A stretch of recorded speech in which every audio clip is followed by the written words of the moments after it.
Bismillahirrahmanirrahim. Assalamualaikum warahmatullahi wabarakatuh. Global Hijrah malam ini bersama saya Zaim Zamani. 148 hari Perang Dunia melihat dan terus menjadi saksi kepada genosid paling buruk di alaf moden ini.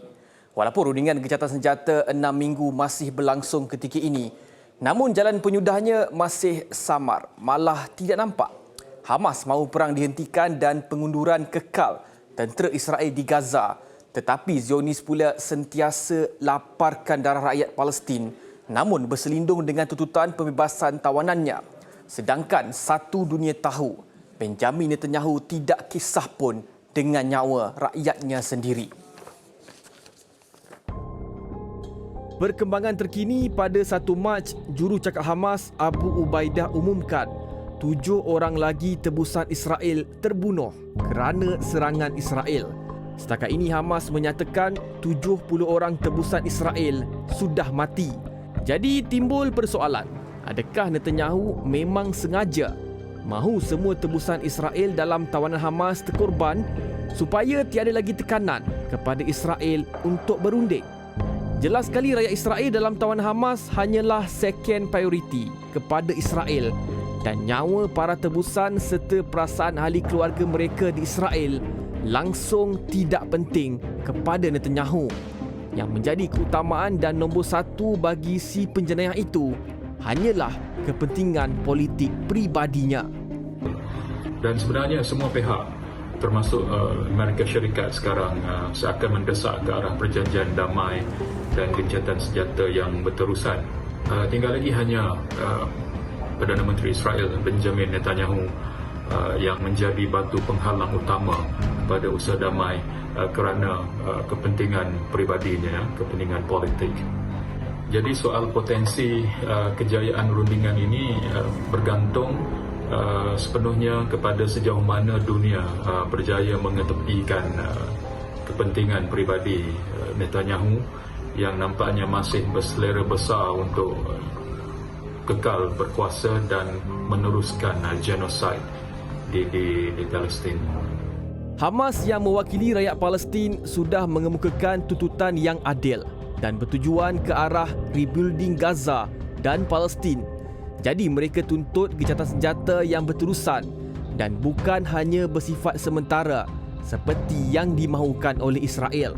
Namun mengenali bangsa paling angkuh di dunia itu, mereka semestinya tidak mahu turuti permintaan Hamas kerana ia seolah-olah menunjukkan mereka kalah.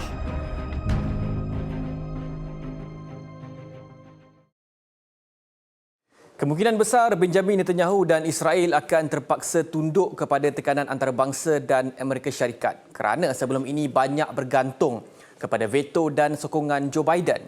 Namun kini dengan 2 kes hangat di ICJ iaitu genosid dan pendudukan haram, Israel tidak boleh dibiarkan melakukan keganasan sewenangnya kerana Amerika berisiko dituduh sebagai komplisit jika keputusan ICJ menunjukkan benar berlakunya kedua-dua dakwaan itu. Bagi meredakan 2 kes berkenaan, Israel beri bayangan kemungkinan akan bersetuju dengan gencatan senjata 6 minggu itu. Bagaimanapun sehingga kini masih belum dapat dipastikan adakah ia berjaya dicapai sebelum Ramadan atau sebaliknya. Namun rakyat Gaza sudah tidak tertanggung derita. 30,000 شهيد هذول، يعني مش عارف ايش بدهم اليهود منا وليش مات هذا العدد. يعني عمليه اباده للشعب الفلسطيني. انا هذا اللي شايفه اباده جماعيه، اللي بنزلوا البرج على اهل السكان المدنيين والاطفال والنساء. هذه صارت اباده جماعيه، يعني عمرها ما صارت زي هيك. يعني الكل بيعاني، احنا قاعدين في الخيام، يعني قاعدين من موت بطيء. احنا معي الغلاء، معي الناس الموجوعة، قلبنا انوجع كثير. احنا ضشرنا، تهججنا، بيجي 100 مرة تهججنا من دورنا. Selain penduduk Gaza, rakyat Israel juga sudah muak dengan kerajaan sedia ada dan mahu semuanya berakhir segera. We hope that our government, the people that make decisions, will understand that we must seal a deal, we must strive to get a deal, and they need to do everything to bring them back. They are responsible, and they must seal this deal no matter what. No matter what, they must bring them, because I don't know if they will have another chance. It's now, maybe never. The hope is that everybody will come soon, like tomorrow, like yesterday. Okay, we want them home. We want them alive. We don't quite want to wait anymore. Genosid yang dilakukan Israel selama ini adalah pembunuhan massa yang direkod.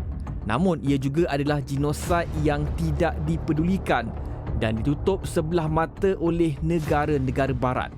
Bilakah semuanya akan berakhir?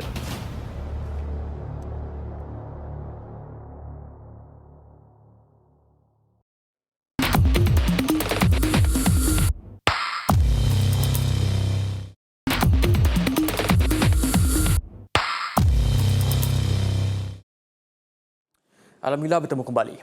Misi airdrop atau menggugurkan bantuan kemanusiaan melalui udara sepanjang minggu lalu dan minggu ini dilihat sedikit sebanyak kembali memberi oksigen kepada rakyat Gaza selepas penghantaran melalui darat kerap menemui jalan buntu. Walaupun bekalan itu tidak mencukupi untuk keseluruhan keperluan rakyat Palestin yang kini sudah berada dalam kebuluran dan juga sistem kesihatan yang sudah lumpuh, namun ia sedikit sebanyak dapat mengurangkan penderitaan rakyat Gaza. Selain Jordan, airdrop berkenaan turut disertai Mesir, Perancis dan Arab Saudi.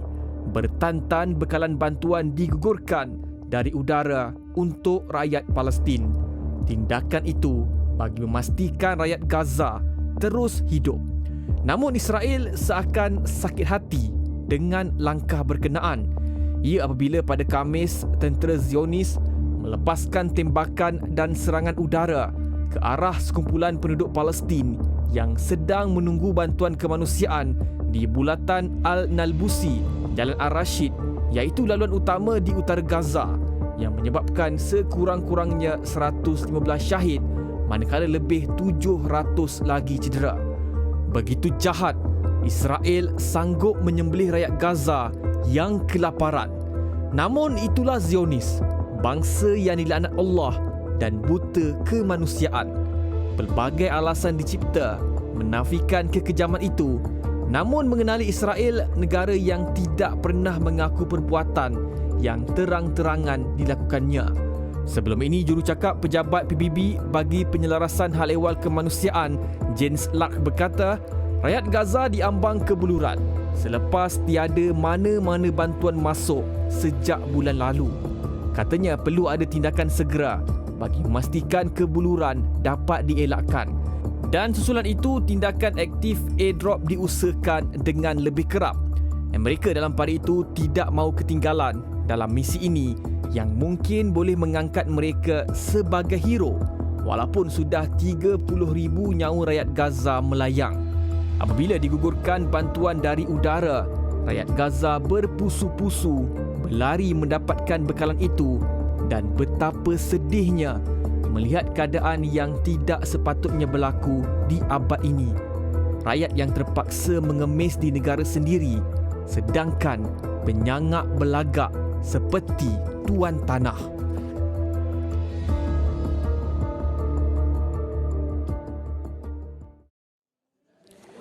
Menghampiri 5 bulan perang, Gaza, Zionis turut menyaksikan ekonomi Israel terus merudum. Tidak lagi dikenali sebagai negara kaya dan berteknologi tinggi, malah mungkin akan menjadi miskin kerana menghabiskan duit membunuh rakyat Palestin sana sini.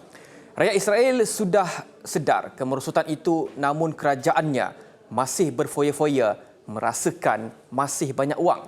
Bayangkan perbelanjaan perang yang ditanggung Kabinet Jahat Netanyahu ketika ini melonjak melebihi 80%.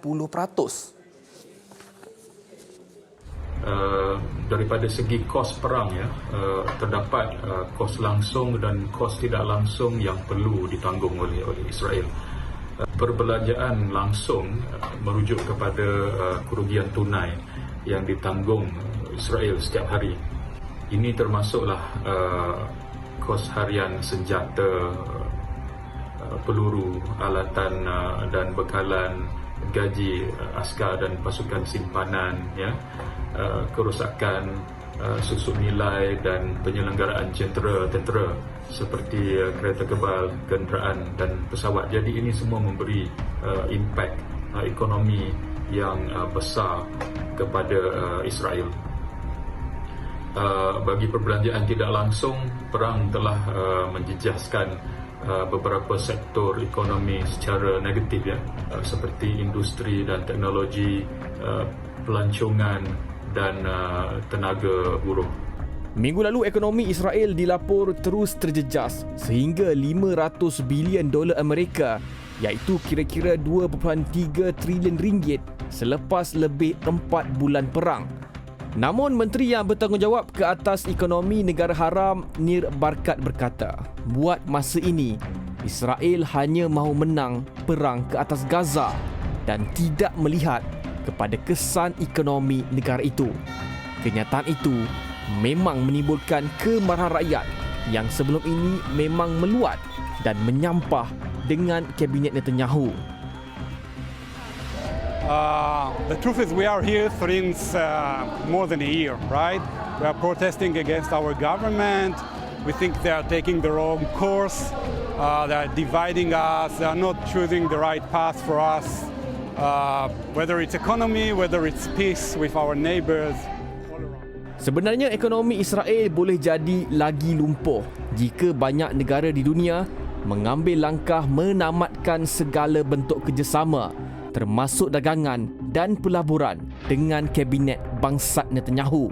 Dan ketika itulah ledakan inovasi dan teknologi bagai yang dibangga-banggakan dan juga menjadi penjanaan utama kepada ekonomi Israel sudah tidak lagi berguna.